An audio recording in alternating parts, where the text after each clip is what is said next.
Que a paz esteja contigo. Eu sou o pastor Roberto Diello. Estamos fazendo essa série de vídeos, essa série devocional sobre revelações no Salmo 91.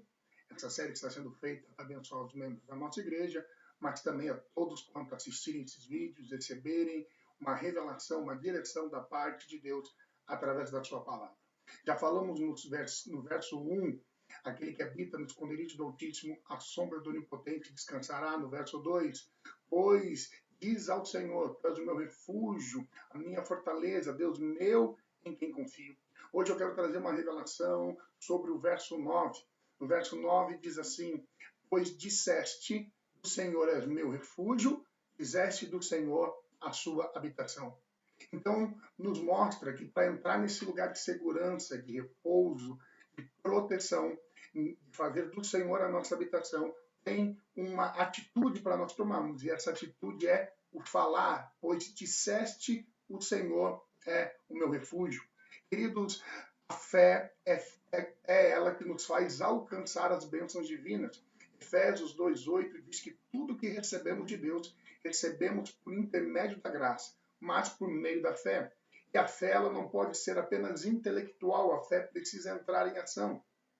E a maneira pela qual nós começamos a colocar a nossa fé em ação é falando, é através da palavra, é confessar a palavra de Deus, a palavra que o Senhor tem nos mostrado, iluminado os nossos corações e ministrado as nossas vidas. O apóstolo Paulo, falando à igreja de Corinto, na sua segunda carta, 2 Coríntios, capítulo 4, versículo de número 13, diz que nós temos o espírito da fé. Sabe, ele diz assim, porque nós temos o espírito da fé, nós cremos, por isso também falamos. Então, primeiro, nós precisamos crer. E quem crê, fala. A fé se manifesta falando.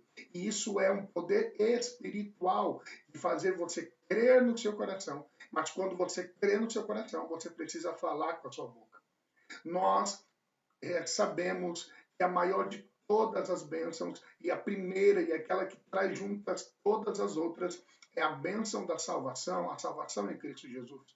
Mas até a salvação, ela tem um parâmetro para nós recebermos. Está escrito lá em Romanos, capítulo 10, versículo 9. Se com a tua boca confessares, ou seja, se tu falares, que tu crê que Jesus é o teu Senhor, e no coração tu creres que Deus o Pai ressuscitou a Jesus dentre os mortos, será salvo. Então você crê que Jesus foi ressuscitado pelo Pai, está vivo. Mas você confessa, você fala que Ele é o teu Senhor, então você é salvo. Então a salvação se recebe falando, crendo e falando. Se a salvação é a maior de todas as bênçãos e ela é o princípio para recebermos todas, todas as outras devem acontecer da mesma maneira. A cura, o milagre, a proteção, a prosperidade, a tua família abençoada, o teu ministério, todas estas bênçãos devem vir da mesma maneira. Você crê que Deus tem isso para você. Quando você crê na palavra, você lê, você ouve, você recebe fé na palavra. Mas não adianta apenas ouvir e receber fé. A sua fé precisa ser manifestada. Quando que você manifesta a fé? Quando você fala o que você creu. Então, por isso que o salmista está dizendo, eu disse que o Senhor é minha fortaleza, eu disse que eu não tenho medo, eu tenho falado que eu estou seguro, eu tenho falado que Ele é minha proteção. Então, quando eu falei que o Senhor é minha fortaleza, a minha proteção, eu faço dele a minha morada, o meu lugar, o lugar onde eu me escondo, onde Ele me protege. Você precisa entender que você não tem que falar o que a tua cabeça pensa. Você não tem que falar os teus sonhos, você não tem que falar os teus projetos. Deus não tem compromisso com os nossos sonhos. Deus não tem compromisso com o nosso querer. Deus tem compromisso e trabalha em favor da realização da palavra dele. Lá em Jeremias capítulo 1, versículo 12, ele diz a Jeremias, eu velo pela minha palavra para que ela se cumpra. Ou seja, Deus, irmãos, trabalha. Quando nós falamos da palavra em fé, quando nós recitamos, quando nós confessamos a palavra dele em fé, a Bíblia diz que ele mesmo trabalha para que essa palavra se cumpra em nossa vida. Um texto que eu vejo que muitos criam uma confusão é o texto sobre Elias. Muitos dizem que Elias, porque ele tinha uma intimidade tão grande com Deus, porque ele era tão amigo de Deus, ele falou que céus não chovam mais, então Deus, porque ele era tão amigo, tão íntimo de Deus, Deus teve que obedecer a ordem de Elias. Mas isso não está conforme a Escritura, porque nós temos que analisar toda a história de Elias. Quando Elias, lá em 1 Reis, capítulo 18, está diante dos profetas de Baal e de Azera, no desafio do Monte Carmelo, onde o Deus que mandasse fogo do céu fosse o Deus verdadeiro.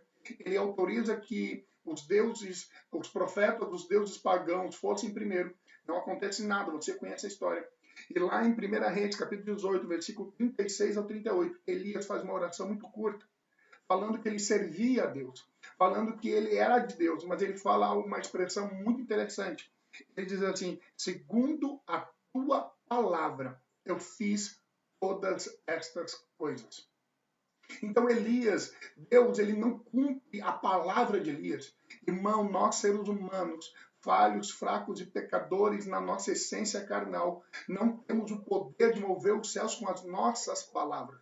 Mas Deus utiliza os canais humanos, os seus filhos nascidos de novo em Jesus Cristo. Recebe uma palavra, quando nós cremos na sua palavra escrita, quando nós cremos que ele tem a verdade poderosa, e nós liberamos em fé a sua palavra, nós liberamos em fé aquilo que está escrito, conforme a direção do seu Espírito. Essas palavras deixam de ser apenas palavras escritas, e elas se tornam vida para o nosso espírito. E aquilo começa a trabalhar no mundo espiritual, porque Deus trabalha pela sua palavra. Então, quando Elias diz não chova, ele não estava falando segundo a sua vontade. Se você for ler o livro de 2 Crônicas, capítulo 7, está escrito lá que Deus cessaria as chuvas, que Deus fecharia o céu das chuvas, se o povo se desviasse dos seus caminhos. Então, quando Elias diz não chova, a natureza não está obedecendo a voz de Elias. A natureza está obedecendo a voz, a palavra de Deus através da voz de Elias. As coisas não acontecem porque apenas nós falamos. As coisas acontecem porque nós falamos a palavra de Deus. Foi pela palavra de Deus que os mundos vieram a existir. Tudo existe e subsiste pela palavra de Deus. Então nós precisamos liberar essa palavra em fé. Nós temos que crer nela, porque se você falar da boca para fora, também não tem poder. Você precisa crer na palavra. Você precisa crer que o Senhor é o teu refúgio. Você precisa crer que o Senhor é a tua fortaleza, que nele você está seguro, que nenhum mal chegará à tua tenda, que o inimigo não vai te tocar. E quando você fala o que está escrito, essas coisas começam a ter poder no mundo espiritual. Então seja como Elias, fale aquilo que está escrito.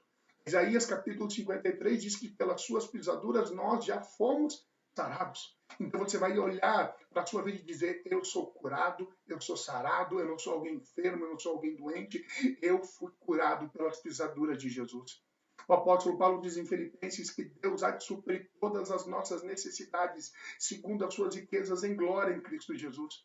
Então, por que você fica falando que é pobre, que é necessitado, que não tem? Você tem que falar: eu sou suprido milagrosamente pelas riquezas de Jesus. Ele se fez pobre para que eu fosse feito rico na sua presença. Eu terei e eu tenho para emprestar e não necessito pedir emprestado, porque a mão da graça de Deus está sobre mim. Isso tem a ver com a sua família, isso tem a ver com a sua saúde, isso tem a ver com o seu ministério. Lá em Efésios, capítulo 5, versículo 18, ele fala que não vos embriagueis com vinho onde há contenda, mas enchei-vos do Espírito Santo. Ele diz como que nós vamos ser cheios do Espírito Santo? Falando entre vós salmos, hinos e cânticos espirituais. Para nós sermos cheios do Espírito Santo, nós temos que falar também. Falar os hinos, falar a adoração a Ele. Porque quando nós falamos, nós recebemos. Você vai receber o que você falar. Provérbio, lá no capítulo 6, no versículo 2, diz que nós estamos enredados pelas palavras que saem da nossa boca. Provérbios, capítulo 18, versículo 21, diz que vida e morte estão no poder da língua. E quem utiliza-se bem dela vai desfrutar de vida. Eu te convido a não apenas crer no Salmo 91, mas falar, liberar em fé, crer que você está escondido na sombra do Onipotente, que você está no esconderijo do Altíssimo, que praga alguma chegar na sua tenda, o que você fez através da tua palavra, do Senhor, a tua habitação. Creia na palavra, ouça, receba a fé creia, mas comece a liberar. Fale entre as pessoas o que a palavra diz. Não fale o que o noticiário diz. Não fale o que o mundo está dizendo. Na nossa boca tem que estar as palavras de fé. Nós temos o espírito da fé, como Paulo disse. Nós temos o espírito da fé. Nós cremos que Deus está conosco e por isso falamos. Comece a mudar o teu jeito de falar da sua vida e das circunstâncias. E você vai ver a sua vida e as circunstâncias mudando em teu favor. Receba essa palavra. Receba graça e vida sobre a sua vida esse dia, em nome de Jesus.